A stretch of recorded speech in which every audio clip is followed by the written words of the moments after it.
Welcome back, kids, to the world of mystic drums. I'm Lorne, joined by Jerry the Frog for another instrument of the day.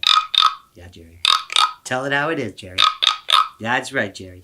Your friend? Oh, yeah, forgot. Ninja Pig's here, too. He wants to play.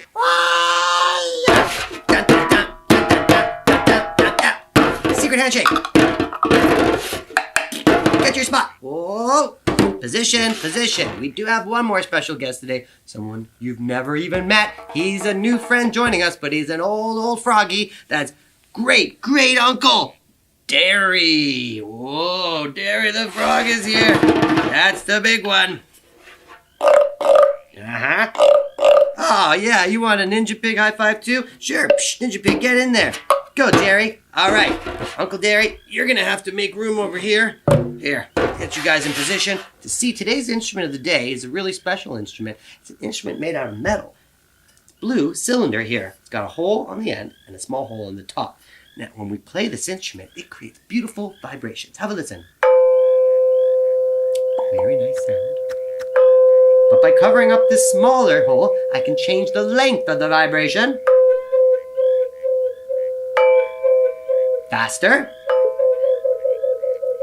Super faster. Vibrations are all around us. Vibrations are sound. If you could see them, they'd look like waves. If you put your fingers just together and make the waves, that's exactly what vibrations are. And this next instrument shoots the vibration in all different directions. Another bell. This one's really heavy. It's called an earth bell. Sourced from metals found deep in the earth's molten core. Earth bell likes to spin around, and as it does, it sends the sound in all different directions. That's called oscillation. Can you say oscillation? Here we go.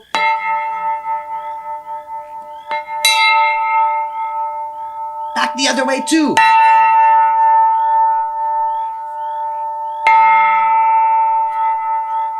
Beautiful sound, guys. We got more bells to find and more instruments to see, so don't forget to join us back for the next instrument of the day. Like and subscribe below. Kapow, kazooie, kabam, bam, boom.